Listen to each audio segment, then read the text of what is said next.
انسان کی ایک فطرت ہے کہ کسی بھی خوبصورت چیز کو دیکھ کے انسان کی ایک فطرت ہے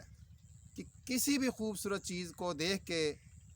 جو انسان کے دل کو بھاتی ہے، پیاری لگتی ہے، اچھی لگتی ہے، اس کو دیکھ کے انسان کے منہ سے نا جی مختلف جملے نکلتے ہیں، کیا بات ہے، بہت خوب، زبردست، ٹھیک ہے نا جی۔ لیکن قرآن کے اندر ایک ایسا زبردست ورڈز ہیں، زبردست الفاظ ہیں قرآن کے اندر۔ سورہ کہف کو اگر آپ پڑھیں، اللہ تعالیٰ نے دو بندوں کا تذکرہ کیا ہے، وَضْرِبْ لَهُ مَثَلَ الرَّجُلَيْنِ، دو آدمیوں کا، جَعَلْنَا لِأَحَدِهِمَا جَنَّتَيْنِ مِنْ أَعْنَابٍ وَحَفَفْنَاهُمَا بِنَخْلٍ وَجَعَلْنَا بَيْنَهُمَا زَرْعًا۔ اللہ سبحانہ و تعالیٰ نے ان دو بندوں میں سے ایک بندے کو باغات کا مالک بنایا تھا، جنتینی، دو باغ تھے، کس چیز کے درمیان کے اندر سارا انگور لگا ہوا تھا،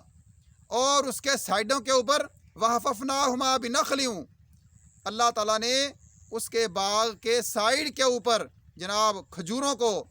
پروان چڑھایا تھا اللہ کی مہربانی سے، ٹھیک ہے نا جی۔ اور اس کے بعد وَفَجَّرْنَا خِلَالَهُمَا نَهَرًا، اللہ تعالیٰ فرماتے ہیں کہ ان باغوں کے درمیان سے نہریں جاری تھیں، اور جب انسان انگوروں کے باغ کا مالک ہو، کھجوروں کے باغ کا مالک ہو، درمیان سے نہریں گزر رہی ہوں، پھر انسان کے اندر آکڑ آ جاتی ہے،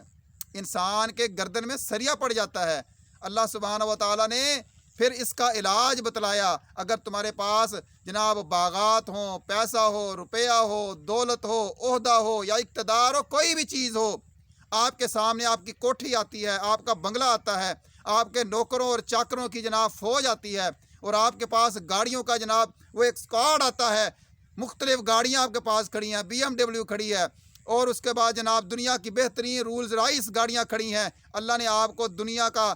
جناب کوئی نہ کوئی آپ کو تحفہ عطا فرمایا ہوا ہے، بیٹوں کی صورت میں، مال کی صورت میں، دولت کی صورت میں، شکل و صورت کی صورت میں، کردار کی صورت میں، کسی بھی حوالے سے اللہ تعالیٰ نے آپ کو کسی خوبی کا مالک بنایا ہے، کسی چیز کا مالک بنایا ہے۔ تو اللہ تعالیٰ فرماتے ہیں اس بندے کو چاہیے تھا کہ جب بھی وہ اپنے باغ میں داخل ہوتا، وہ دوسرا بندہ اس کو کہتا ہے،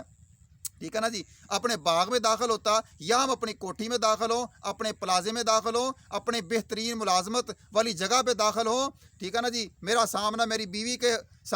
سامنا ہو، اپنے بچوں کے سامنے جب میں آؤں اور وہ مجھے خوبصورت لگیں اور اٹریکٹیو لگیں، اور میرا دل غرور اور تکبر سے بھر رہا ہو، تو اس وقت اللہ تعالیٰ فرماتے ہیں کہ انسان کی زبان سے یہ جملہ نکلنا چاہیے، ما شاء اللہ لا قوت الا باللہ، قرآن کے اندر ہے ما شاء اللہ لا قوت الا باللہ۔ اس ظالم انسان نے یہ جملہ نہیں کہا، اس نے کہا جی یہ تو میری محنت ہے، میں نے یہ کیا، میں نے انگور لگائے، میں نے کھجوریں لگائیں، میں نے یہ کیا، میں نے وہ کیا، اللہ نے راتوں رات اس کے اوپر عذاب بھیجا اور اس کا سارا باغ ملیا میٹ ہو گیا۔ تو اگر ہم اپنی نعمتوں کی حفاظت چاہتے ہیں، اپنے گھر کی حفاظت چاہتے ہیں، اپنے بچوں کی حفاظت چاہتے ہیں، اپنی جناب